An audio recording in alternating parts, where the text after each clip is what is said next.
Hello and welcome to Sovereign RPG. We are back in Moonlight Sculptor, and today we're going to be talking about the most powerful options that you can have for your transmutation, which ones you should go for which classes, and which option stones you should save up for the more powerful equipment like your legendaries and your T3 heroics. So to get into the options of transmutations, we go into modify, we go into option, and we have option transmutation. Now with option transmutation, you put an item, whatever item you want to transfer change your options. You will go into this section on the actual modify menu. So there's two different ways. You have the common transmutation, which takes 50,000 gold. Now this is 50,000 for the legendaries, 40,000 for the heroics, and the blues are only 30,000.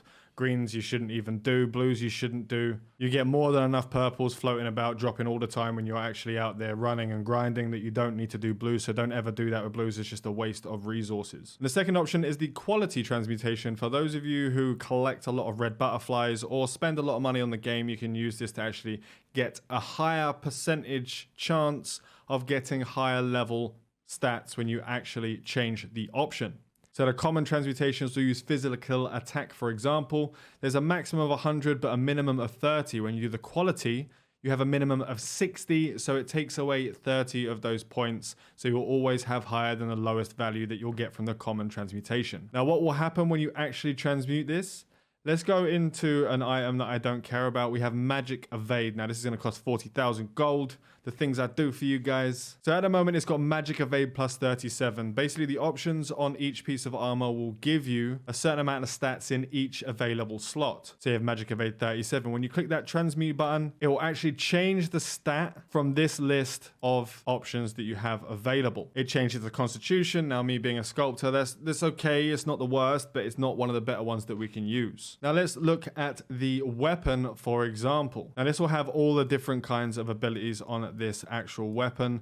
So for those physical attack classes, the sculptor, the warrior, the paladin, and the archer, you're going to be wanting to look for things like physical attack percentages, crit rate percentages, crit damage percentages, attack speed percentages. For your warriors, you might want to take up some strength. For sculptors and archers, you might want to take up some agility. Damage increase percentages, piercing power is okay. It's not the best. From my testing, I actually get way more damage out of physical attack percentages and damage percentage increases than piercing power. And that's the kind of options that you have available. Now, we all know what the MP drain is. If you don't know what the MP drain is, it is one of the most powerful options you will get available in the game. And this can only be found on the gloves. If you've watched my Ultimate Sculptor guide, this will be on there. It will have all the information on getting the MP drain and HP drain.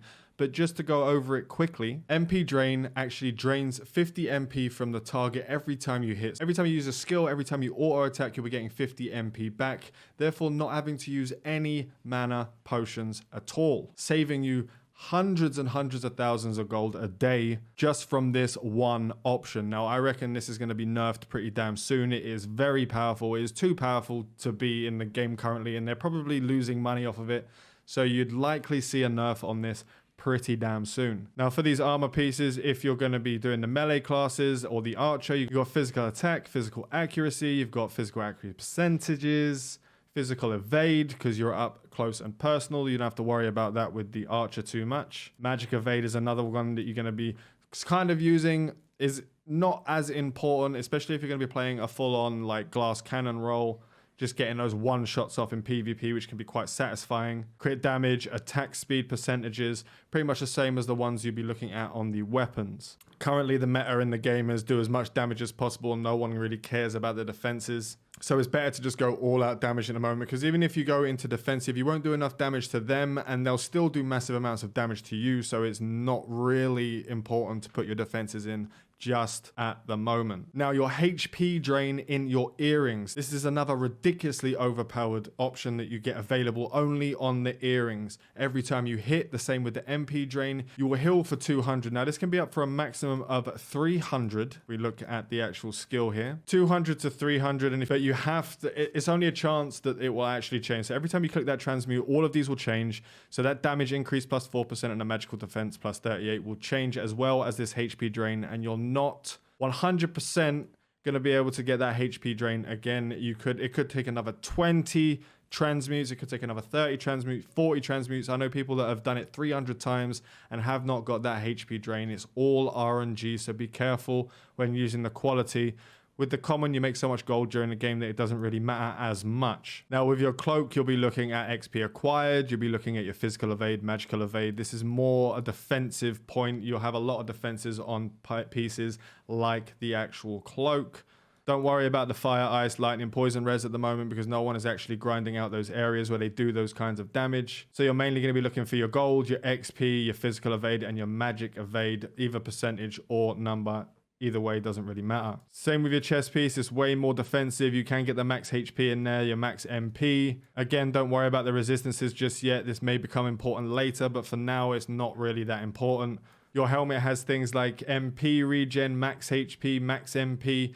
These are the ones that you're going to be wanting to go for on there just to give you a little bit of a buffer when you're doing the PvE. Even when you have the HP drain and MP drain, it's not really that needed. So just put your points into your attack stats. Again, XP acquired after enemy elimination is 5 to 7%, which is a quite nice one. And those are the options that you'll be looking for on those armor pieces. The boots are exactly the same. You'd be looking for exactly the same stats. Now let's look at grant options.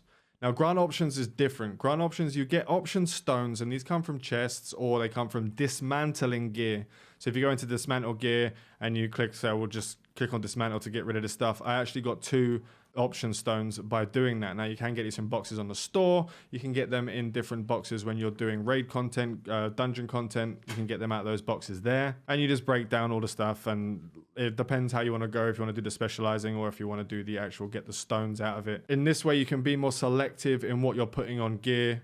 So you can just say, for instance, we'll put this in there. Say you have 3 stones and it has 3 of the abilities. It's got attack speed, it's got crit damage and physical attack percentages, and you've got those as stones. Now you only have to worry about finding the one that you want using the transmutation. So you don't have to worry about all 4 aligning. You can have just the one that you need to align, and you just transmute until you get that one in there. Then you put the stones in by granting options. It does take Lunarium to do this. Your legendary pieces take orange. Your heroic pieces take purple. The pieces below take blue, and the pieces below take green. You'll never really do it on your green and blue gear because it is not efficient to do so, or weapons. So once you get that one piece that you do want, you put the 3 other slots in and it will grant you that option on there so you can have your perfect pieces of armor. Now with the fusion, you'll take 3 stones that you might never use because you've got physical attack actually 1 is shit, magic evade plus 12 is shit. So you'll fuse all of those and it will give you 1 level up of the better gear, and that gave me physical accuracy. I'll never use that, so I'll use that as another fusion later on. So you have to have fusions of the same tier, and then it will tier up to the next level when you do that. So you don't have stacks of useless stones available. So if I actually go onto my ring over here, it's got physical defense, magic accuracy, which I don't need.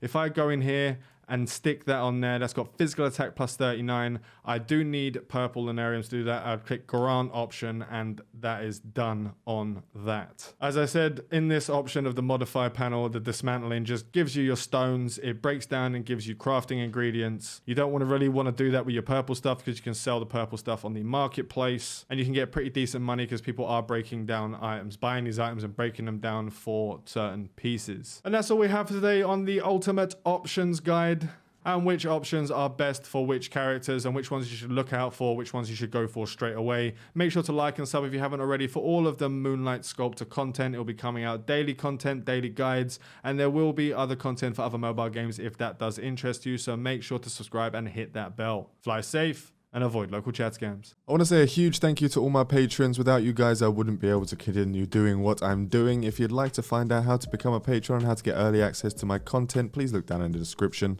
Fly safe and avoid local chat scams.